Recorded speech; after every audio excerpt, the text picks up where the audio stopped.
नमस्कार दोस्तों, स्वागत है आप सभी का एक बार फिर से हमारे चैनल पौराणिक लोक पर। आप सभी को जितिया व्रत की बहुत सारी शुभकामनाएं। मित्रों, आज हम अपनी वीडियो में आपको बताने जा रहे हैं जितिया या जीवित पुत्री का व्रत कब रखा जाएगा, शुभ मुहूर्त क्या होगा और जितिया व्रत में सुनी जाने वाली सियारिन और चील की कथा के बारे में। मित्रों, वीडियो शुरू करने से पहले अगर आपने हमारे YouTube चैनल को अभी तक सब्सक्राइब नहीं किया तो जरूर करें और लाइक करना बिल्कुल ना भूलें। पुत्र की रक्षा के लिए किया जाने वाला व्रत जीवित पुत्रिका या जितिया का विशेष महत्व है। इस दिन माताएं अपनी संतान की रक्षा और कुशलता के लिए निर्जला व्रत करती है। महिलाएं ये व्रत पुत्र प्राप्ति, संतान के दीर्घायु होने एवं उनकी सुख समृद्धि में वृद्धि के लिए निर्जला व्रत रखती है। जीवित पुत्री का व्रत 3 दिनों तक चलता है और इसकी शुरुआत अश्विन माह के कृष्ण पक्ष की सप्तमी तिथि से होती है। सप्तमी तिथि से एक दिन पहले नहाए खाए होता है और इसका समापन अष्टमी तिथि के दिन किया जाता है। मित्रों, आश्विन मास के कृष्ण पक्ष की अष्टमी तिथि को जीवित पुत्री का व्रत रखने की परंपरा है। इस दिन माताएं बिना आहार और निर्जल रहकर यह व्रत रखती है। ये पर्व 3 दिन तक मनाया जाता है। सप्तमी तिथि को नहाए खाए के बाद अष्टमी तिथि को महिलाएं बच्चों की समृद्धि के लिए निर्जला व्रत रखती है। इसके बाद नवमी तिथि को भगवान सूर्य को अर्घ्य देकर उनके मंत्रों का जाप किया जाता है। मित्रों, हिंदू पंचांग के अनुसार इस बार जितिया व्रत 5 अक्टूबर से शुरू होकर 7 अक्टूबर तक चलेगा और इस बार जितिया व्रत 6 अक्टूबर को रखा जाएगा। मित्रों, इस बार अष्टमी तिथि अक्टूबर 2006 को सुबह 6:34 से लेकर 7 अक्टूबर को सुबह 08:08 तक रहेगी। 6 अक्टूबर को अभिजीत मुहूर्त सुबह 11:46 से दोपहर 12:33 तक रहेगा। आप इस अबूझ मुहूर्त में पूजा कर सकते हैं और इसके बाद नवमी तिथि लग जाएगी। मित्रों, जीवित पुत्री का व्रत तब तक पूर्ण नहीं माना जाता है जब तक इस व्रत से जुड़ी कथा का वाचन न किया जाए। जीवित पुत्री का व्रत में चील और सियारिन की पूजा होती है। मिट्टी से उनकी प्रतिमा बनाकर पूजा की जाती है। जीवित पुत्री का व्रत में इनकी ही कथा भी कही और सुनी जाती है। सुहागिन महिलाएं अपने बच्चों के नाम पर रक्षा धागा में बांधकर कौड़ी पहनती है और माता के जितने पुत्र होते हैं उतनी कौड़ियों माताएं अपने गले में धारण करती हैं। यह पुत्र के नाम की कौड़ी होती है जिसे महिलाएं कम से कम 1.25 महीने लगातार पहने रहती हैं। इसके बाद इसे उतार कर जहां गहने आदि रखे जाते हैं वहां या मंदिर में रख दिया जाता है। तो आइए जाने जीवित पुत्री का व्रत की कथा क्या है। मित्रों, आज हम आपको सुनाने जा रहे हैं जितिया की चील और सियारिन की कहानी। मित्रों, चील और सियारिन की कथा मिथिलांचल सहित कई इलाकों में प्रचलित है। तो मित्रों, जितिया माई के चरणों का ध्यान करते हुए आइए जानते हैं जीवित पुत्री का व्रत की संपूर्ण और पावन कथा के बारे में। धार्मिक कथाओं के मुताबिक बताया जाता है कि हिमालय पर्वत पर नर्मदा नदी के पास एक गांव में एक विशाल पाकड़ का पेड़ था। उस पाकड़ के पेड़ पर एक चील रहती थी और उसी पेड़ के पास झाड़ी में एक सियारिन भी रहती थी। चील और सियारिन एक दूसरे की पक्की सहेलियां थी। चील जो कुछ भी खाने को लेकर आती उसमें से सियारिन के लिए जरूर हिस्सा रखती। सियारिन भी चिल्हों का ऐसा ही ध्यान रखती। एक समय की बात है, दोनों जब एक दिन जंगल में घूम रहे थे तो उन्होंने देखा कि कुछ महिलाएं अपने पुत्र और अपने संतान की लंबी आयु के लिए और उनके अच्छे स्वास्थ्य के लिए जितिया व्रत कर रही हैं। दोनों ने उन महिलाओं को देखकर सोचा कि हम भी अपने बच्चों के अच्छे स्वास्थ्य और उनकी लंबी आयु के लिए यह व्रत करेंगे और उन दोनों ने जितिया व्रत करने का संकल्प लिया और भगवान श्री जीतवाहन की पूजा और व्रत करने का प्रण ले लिया। इसी प्रकार समय बिता और अगले साल वह समय आया, वह दिन आया जिस दिन जितिया का व्रत था। लेकिन जिस दिन चील और सियारिन को व्रत रखना था, उसी दिन शहर के एक बड़े व्यापारी की मृत्यु हो गई। जैसे ही व्यापारी का दाह संस्कार किया गया, वैसे ही उसके दाह संस्कार में सियारिन को भूख प्यास लगने लगी, क्योंकि सियारिन को आदत थी मुर्दे का भोजन करने की और उसे मांस बहुत ही स्वादिष्ट लगता था। तो मुर्दा देखकर वह खुद को रोक न सकी और उसने चील से छिपकर उस व्यापारी के मांस का सेवन करने लगी, जिससे उसका व्रत टूट गया। कुछ इसी प्रकार चील भी मुर्दे का भोजन करती थी।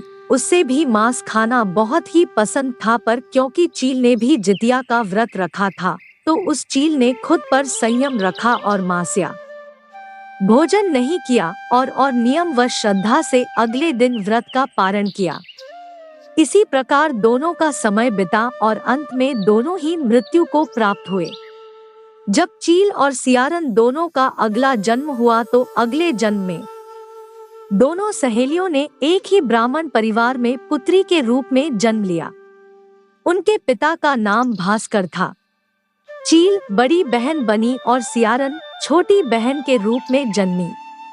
चील का नाम शीलवती रखा गया। शीलवती की शादी बुद्धिसेन के साथ हुई। बुद्धिसेन एक आम परिवार का लड़का था और ज्यादा पैसे वाला नहीं था। जबकि सियारिन का नाम कपूरावती रखा गया और उसकी शादी उस नगर के राजा मलायकेतु से हुई। राजा से शादी होने के कारण कपूरावती के घर में बहुत सारा धन धान्य था, किसी भी चीज की कोई कमी नहीं थी। कपूरावती को अपने धन का बहुत ही घमंड था और वह हमेशा ही शीलवती का उसकी गरीबी के कारण अपमान किया करती थी। पर शीलवती स्वभाव की बहुत ही अच्छी थी और वह कभी भी कपूरावती को कुछ भी बुरा भला नहीं कहती थी। इसी प्रकार समय बिता और भगवान जीतवाहन के आशीर्वाद से शीलवती के 7 बेटे हुए। उसके 7 तो बेटे बहुत ही हष्ट-पुष्ट और देखने में बहुत ही सुंदर थे, पर कपूरावती के पाप कर्मों के कारण उसके सभी बच्चे जन्म लेते ही मर जाते थे। यह सब देखकर कपूरावती को शीलवती से बहुत जलन होने लगी थी। कुछ समय बाद शीलवती के 7 पुत्र बड़े हो गए और वे सभी राजा के दरबार में काम करने लगे। कपूरावती के मन में शीलवती के बेटों को देख ईर्ष्या की भावना समय के साथ और बढ़ती चली गई। एक दिन उसकी ईर्ष्या इतनी बढ़ गई कि उसने सोचा कि मैं अब इसके बच्चों को जीवित नहीं रहने दूंगी, और शीलवती के 7 बेटों को उसने महल में बुलाया। उसने राजा को शीलवती के 7 बेटों के बारे में बहुत भड़काया और बहुत बुरा भला कहा और राजा से कहकर सभी बेटों के सर कटवा दिए। कपूरावती ने शीलवती से बदला लेने के लिए और उसको दुख पहुंचाने के लिए उसके बेटों के कटे हुए सिरों को 7 नए बर्तन मंगवाकर उसमें रख दिया और लाल कपड़े से ढककर शीलवती के पास उसके बेटों के मृत शरीर को भिजवा दिया। यह सब कुछ जीतवाहन भगवान देख रहे थे। भगवान जीतवाहन ने मिट्टी से 7 भाइयों के सिर फिर से बनाए और सभी के सिरों को उसके धड़ से जोड़कर उन पर अमृत छिड़क दिया। इससे उनमें जान आ गई।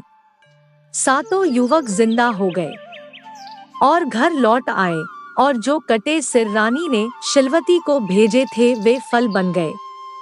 दूसरी ओर रानी कपूरावती बुद्धिसेन के घर से सूचना पाने को व्याकुल थी कि उसके बेटों के मरने पर उसके घर में सभी को कितना दुख और कितना कष्ट पहुंचा है।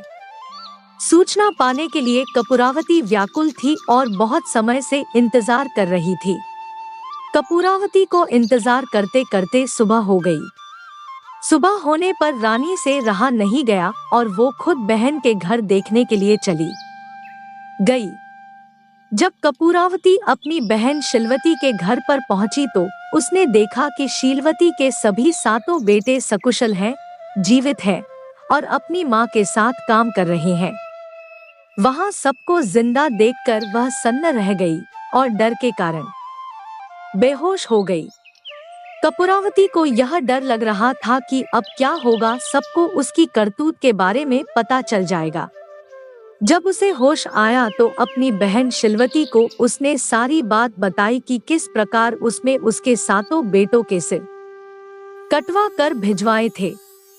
अब उसे अपनी गलती पर पछतावा हो रहा था और वो शिलवती से अपने किए हुए पाप के लिए क्षमा मांगने लगी, क्योंकि शीलवती ने अपने पिछले जन्म में भगवान ज्योतिवाहन की चील के रूप में पूरे मन से पूजा अर्चना की थी और व्रत का पारण किया था। तो भगवान ज्योतिवाहन की कृपा से शीलवती को पूर्व जन्म की सभी बातें याद आ गई। उसने वह सभी बातें कपूरावती को भी बताई कि पिछले जन्म में किस प्रकार से लोमड़ी के रूप में उसने व्यापारी का मांस खा लिया था और उसका व्रत टूट गया था, जिसकी सजा के कारण उसको इस जन्म में संतान सुख नहीं मिला और उसके सभी नवजात बच्चे जन्म लेते ही मर जाते थे, क्योंकि कपूरावती पापन थी। उसने बहुत ही बुरे काम किए थे और उसने शिलवती के पुत्रों को भी मरवाया था, इसलिए उसको कोई भी पिछले जन्म की बातें याद नहीं थी।